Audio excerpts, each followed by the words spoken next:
Hello, all benders and non-benders, and welcome back to Avatar Generations. Today we are going to be tackling the next part of the combat guide. This time around we're going to be focusing on elemental debuffs. Now, what are elemental debuffs?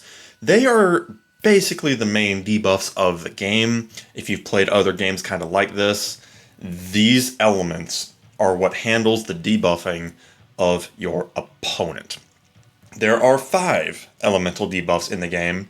That might sound a little funny because, of course, you have fire, earth, air, and water. Okay, but you've also got to factor in the special element. That is basically code for non-benders. An example right here is, of course, the offensive Kyoshi warrior here. Suki, a lot of the Sakas, basically any non-bender characters are designated with this special element tab, and they have their own debuff. So there's 5 debuffs. Now what we're going to get into here is first how to apply these debuffs, and then how to make them stronger. Because that's its own thing where you can actually rank up the debuffs on the enemy. So we're going to get right into this here, kind of get into a battle. This is the stage 5 training grounds mission. Very basic.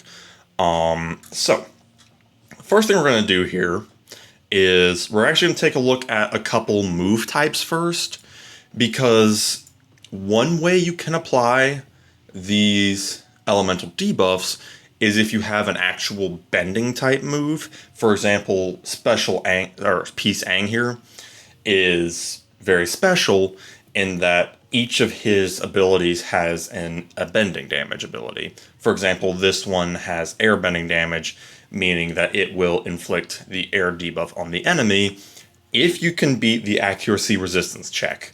These debuffs, unless it states otherwise, does judge your accuracy versus the enemy's resistance. I'm not sure what the equation is behind the scenes there, but basically if the enemy's resistance wins out, the debuff will not apply. If your accuracy wins out, the debuff will apply. So that's important to keep in mind.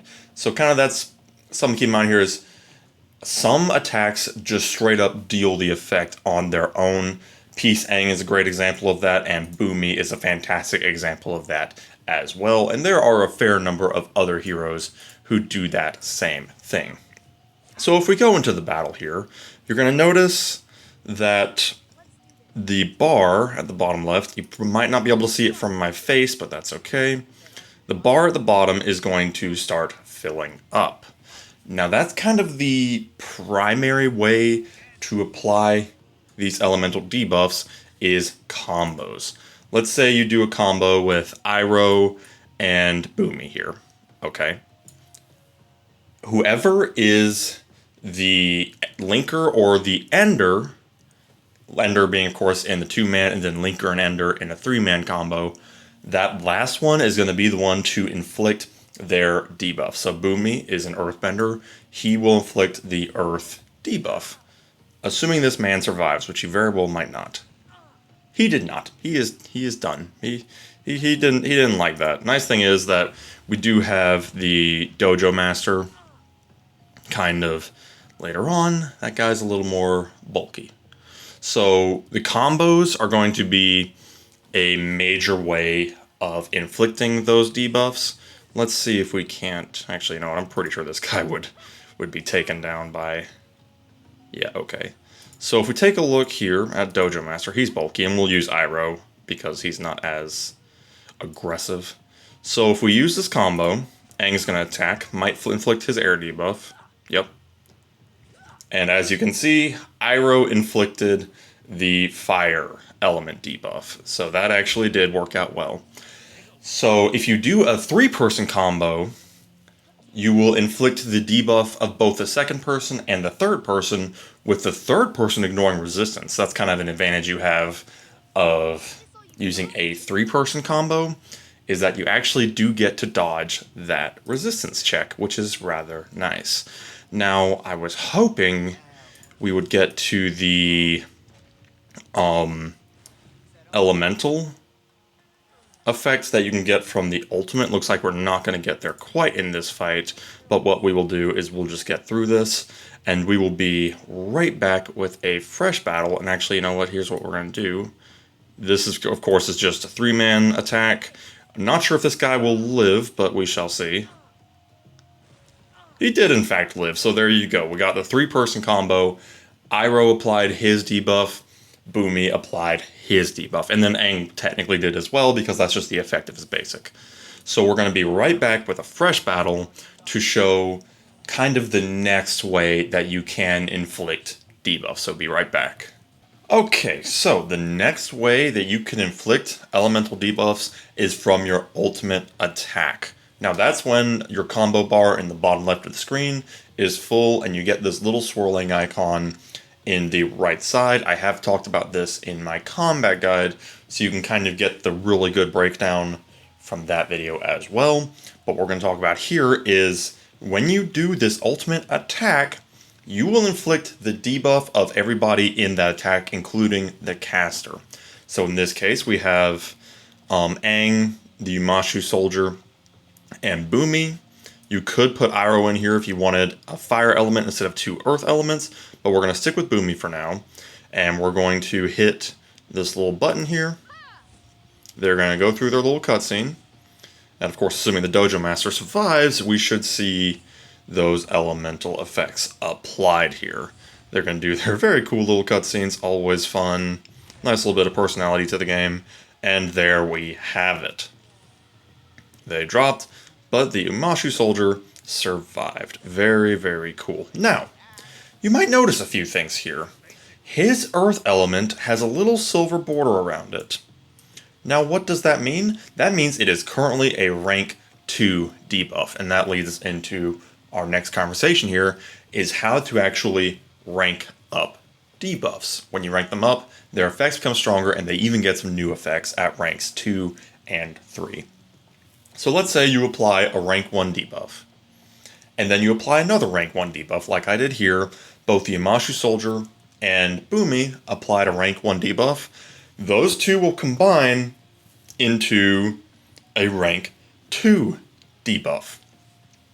Kind of the same concept for getting the rank 2 debuff leveled up to a rank 3, which is the maximum. You get 2 more rank 1s, those become a rank 2. That rank 2 combines with the first rank 2, becomes a rank 3 debuff. Yes, that is how it works. It can sometimes be a little difficult if they're either cleansing or you can't get to it in time, but especially if you're using your combos correctly and maybe wiggling in some earthbending effects like what Boomy can do, you can level them up to that rank 3 debuff and get the strongest effect. Now, that does lead into the question here is, what do those effects actually do? It actually does depend on the element. The fire element at base, we're going to talk about kind of at base here. The fire element pretty much exclusively deals damage every turn. I believe it's like a small percentage at the start of each turn, which is just basically like they got burned, so they're taking damage. The earth element actually blocks buffs, and once you get it to a higher rank, it can even just straight up removes the buffs that are already existing. So that's kind of the purpose of the earth element. The water element decreases speed. Once you get that water element on there, they won't get turn bar quite as quickly. And then the air element decreases their attack, kind of like with airbenders. Thematically, they try to diffuse violent situations. That's what the air element does. And then finally, remember, the special element is a factor in this game.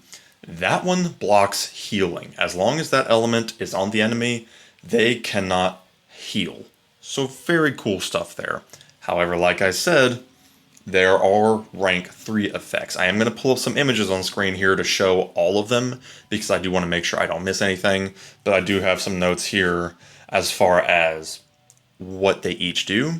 The rank 3 air element, first of all, gives you the highest attack debuff on the enemy, and also gives them a chance, I believe a 75% chance, for the enemy to land a weak hit when they attack. So not only is their attack just absolutely tanked, but it might go even lower by landing a weak hit here. And I believe it all. Oh, yes. The air element, it also disables any kind of like advanced skills or your combos and ultimates. Once again, really thematically leaning into airbenders want to stop the violence. They want to shut the enemy down. And so that is exactly what that rank 3 debuff accomplishes. Now, the Earth debuff is probably my favorite one, I gotta be honest. It's also probably the most meta at the moment because in Arena, Earthbenders are just running amok. First of all, like I said, the Earth debuff just straight up blocks any buffs. The enemy can't get any visible buffs. That Earth element is going to stop it. They also get a 35% chance to lose turn bar every time that person inflicted with the Earth element rank 3 debuff is attacked. They get attacked, their turn bar goes down. 35% chance. Basically almost like a pseudo speed debuff. It's not technically guaranteed, but it can keep the opponent from moving, which can be pretty powerful. And then as if that wasn't enough, and this is probably what makes the Earth element just so daggum dangerous, at rank 3, at the start of the enemy's turn, if they have that debuff, it has a 50% chance to stun them at the start of their turn. So instead of actually taking a turn and attacking, they just get stunned. If you look at if you go back to my Boomy stage 5 clear, where I cleared it specifically using that mechanic, you can see exactly how powerful that is. And I gotta tell you, it says it's a 50% chance. It feels like a little more than that. Rare is the day that I've seen somebody beat that coin flip. So I question that a little bit. I question the equation that that's based on. But regardless, it stuns the enemy, keeps them from moving, extremely powerful. The fire debuff is all about damage. It has an extremely high damage at the start of the enemy's turn, and then at rank 3, that enemy will just straight up take even more damage from attacks. It's just, if they get hit, they're taking even more damage because of that burn. It's very simple, very straightforward, all about damage and putting the enemy down. The water debuff has like a 50% speed decrease, which is absolutely massive. It does also reduce the amount of focus that they gain, so that combo bar is not going to go up nearly as much, kind of preventing your enemy from possibly using combos or getting to their powerful ultimate ability. Never a bad thing. And then this is one that I have not seen actually happen. It does say that the enemy becomes frozen. I have not actually seen that one happen yet. I'm not sure, maybe I'm just missing it. Freeze can be a little awkward because if they get hit, then they're no longer frozen.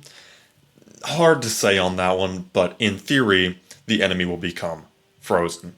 And then finally, for special elements, otherwise known as non-benders, of course it blocks healing. Obviously, that's the same. It will also increase the amount of damage that combos can do. So if you're hitting an opponent with a rank 3 special with a combo, it will do additional damage. And then finally, if the opponent falls while they have that rank 3 special element debuff, they can't be revived. So like, I believe Princess Yue is the only one who can actually revive from the grave at the moment. She would not have any effect.